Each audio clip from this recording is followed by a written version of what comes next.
He ripped open his collar to reveal the bite marks. Now, it's my turn to cover you with my scent. Selena cut off the contract with Alpha with her own hands, but met her childhood follower at the most embarrassing moment. Now he has become a dangerous and charming wolf upstart. Remember you said you would protect me forever? She chuckled sarcastically, but he grabbed her wrist and pressed her against the French window. Sister, this time I will teach you what protection means. When the old wounds have not healed and the power changes, she must choose between desire and reason. Should she continue to be a deserter, or let this man who has lost his youth teach her the taste of sinking? Not long before Valentine's Day, my mate, Karen Draven, dropped a ridiculous amount of money on a custom diamond pendant. And when the day actually came, all I got was a bouquet of roses. He handed them over with a shrug. We've been together forever, right? No need to go all out, flowers should do the trick. That night, scrolling through my feed, I nearly choked. His beta, Mira Thornclaw, had posted a picture, proudly showing off my necklace. A cold, sinking feeling twisted in my gut. When I confronted him, he just scoffed. She's part of our pack, Celine. No mate, no family. I felt bad for her. What, is that a crime now? I let out a sharp laugh. Oh, sympathy? Why not just mark her while you're at it? His entire body went stiff, his jaw tightening as he turned to look at me. You're seriously this worked up over a piece of jewelry? He gestured toward our room, irritation rolling off him. Have I ever forgotten to get you something for a special occasion? Who makes sure you're taken care of? Who keeps you safe? Who provides for you as my Luna? This is about a necklace? You're actually thinking about rejecting our bond over something so petty? Why can't you be more like Mira? You know how much she'd appreciate what you take for granted? He let out a humorless chuckle. What, still not enough for you? His voice boomed through the den, his dominance pressing down on me like a command. At the mention of Mira, my hands clenched against my legs. That familiar sting of hurt clawed its way up my chest. Here we go again. Every fight, every disagreement, it always came back to her. I forced a bitter smile. I'm the one being difficult? I'm the one who isn't grateful? Kieran, is Mira my problem? Is it my job to make sure she has a cushy life? My voice rose, all the anger I had swallowed for months finally breaking free. And yet you, my mate, my alpha, have never once gone out of your way for me like you did for her with that necklace. Ask anyone in the pack who's the selfish one here. Kieran, have you ever stopped to think about how I feel? I glared at him, my whole body shaking. Then, last year's Valentine's Day crashed into my mind. We had planned a trip to the moonlit cliffs in Silvercrest, a place sacred to our kind. I had everything packed and ready the night before, and then, just like that, he told me he wasn't coming. It was like a bucket of ice water had been dumped over me. My chest tightened. Why? I had asked. He had barely looked up. Something came up with the pack. Can't make it. We'll go another time. I wasn't stupid. What could possibly be so urgent tonight? Even the elders take the night off. You swore on the last full moon that we'd go. You're always busy. Kieran, can't you give me one day? I muttered under my breath. Mia's mate is taking her on a run through the Elderwood tomorrow. At that, his expression darkened. How long have Mia and her mate been bonded? You really think we're in the same place? Can you stop obsessing over these ridiculous traditions? Why do you always need so much attention? And then, with a look of pure exasperation, he pulled out his wallet, yanked out his black pack credit card, and tossed it onto the table. Here, go crazy. Buy whatever you want and let it go. Then he walked out without another word. And after that, he was never there when it mattered. For the longest time, I told myself this is just how it is. Long-term bonds settle. Alpha and Luna, learning to coexist. But tonight, I knew better. His heart hadn't changed. It had just shifted towards someone else. I sucked in a shaky breath, trying to steady myself. Kieran's face flickered with something, maybe surprise, maybe guilt, but it was gone in a second. His coldness faded, but indifference remained. Silence stretched between us until his phone buzzed against the table. He glanced at it, sighed, and looked back at me. Celine, I'll get you another necklace. But can we not turn this into a whole thing? You know the stress I'm under as alpha. I had known Kieran Draven since we were pups. Growing up, our families were so close that I practically trailed behind Kieran everywhere. And everyone knew I had a puppet crush on him. Over time, we went from childhood friends to mates, then engagement, and eventually, we became the Alpha Luna couple everyone in the pack admired. But a year ago, everything shifted when he started expanding our pack's territory. His duties as alpha became overwhelming, and that's when he took on a new beta assistant. At first, I barely noticed her. Mira Thornclaw was plain, easy to overlook in a crowd. Turns out, that was my mistake. That seemingly unremarkable she-wolf somehow caught Kieran's attention. He started nitpicking things he never cared about before. My love for steaks? Suddenly, that was wasteful and extravagant. Shopping for ceremonial Luna gowns? He had endless complaints about the cost, accusing me of spending recklessly. He even had the audacity to say that just one of my outfits could have funded supplies for the warriors or helped struggling Omega pups. Eventually, I figured out why. He was comparing me to her. Mira came from a rough background, an Omega-born girl who had to claw her way up in a pack that favored sons. She'd earned a scholarship to an elite shifter academy through sheer willpower. Even now, she still sent half her salary back home. Kieran admired that about her. And the more he sympathized with her, the more he resented me, his spoiled Luna who had never known hardship. Last month, I decided to surprise him at his office. Between constant meetings and pack matters, he barely ate properly. Too much stress, too much raw meat, and he'd been having stomach issues for weeks. I had a pack chef prepare a meal just for him. I walked into his office, smiling, lunchbox in hand, only to see an empty plate already sitting on his desk. Kieran looked at the meal I brought, expression unreadable. Then my gaze landed on a small wolf-shaped lunchbox sitting beside his files. A chill spread through me. It was the kind of thing a she-wolf would pick out. Doubt sank its claws into me, deep and unshakable. Forcing a smile, I asked lightly, new meal plan, Alpha?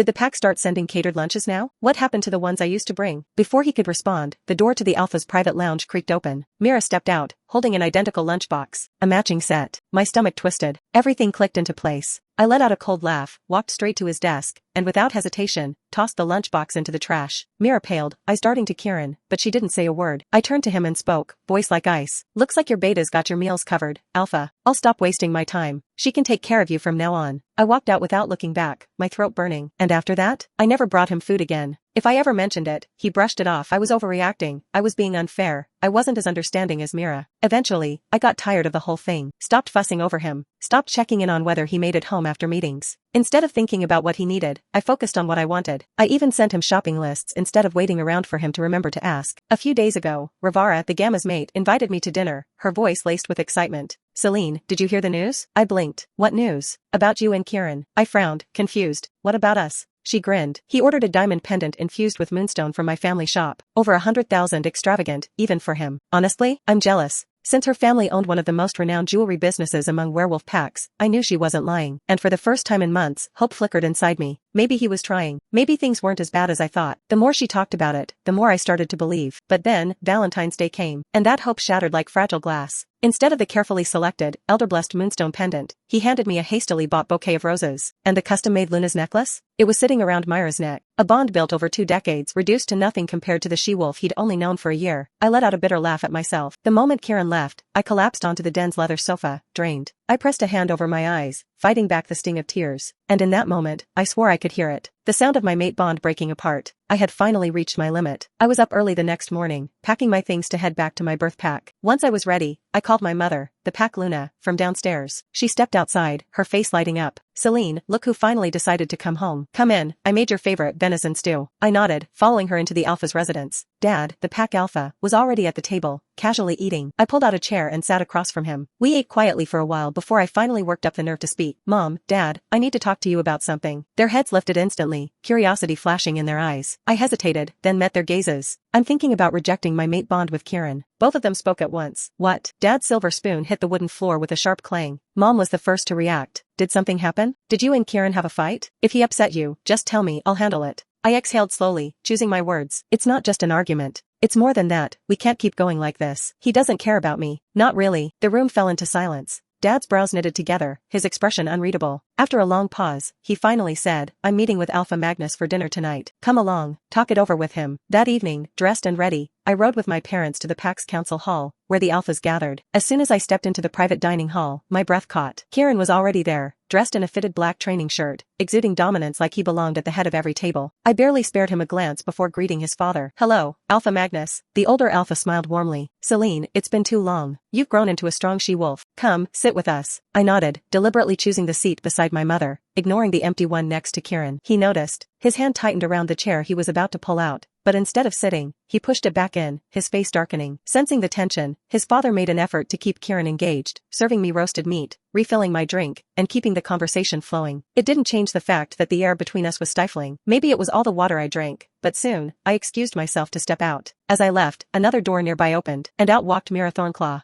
She froze. I stared. She smelled like nerves, anxiety rolling off her in waves. Dressed in a dark violet gown that hugged her curves, she looked anywhere but at me, her fingers twisting together. My jaw clenched. What are you doing here? I glanced at the private pack chambers behind her, suspicion crawling up my spine. Mira Thornclaw, the beta assistant from a struggling Omega family, standing inside an elite pack elders gathering? Something didn't add up. I took a step forward, intent on seeing exactly who was inside that room. She stepped in front of me. I moved to the side, and she did too. I was done playing. I shoved her aside, harder than I meant to, and she tumbled to the floor with a startled gasp. Just as my hand closed around the door handle, a furious voice rang out. Celine, what the hell are you doing? I turned in time to see Kieran storm toward us. His alpha instincts kicked in immediately, kneeling beside her, checking her injuries, her scraped knees, her tear-filled eyes, her trembling lips, and then he looked at me, golden alpha eyes burning with fury. Celine, apologize. Now. Something inside me snapped. He hadn't even asked what happened. He hadn't questioned why I reacted. He had just assumed. I let go of the door handle and met his gaze with an icy glare. Apologize? Sure. But first, tell me something.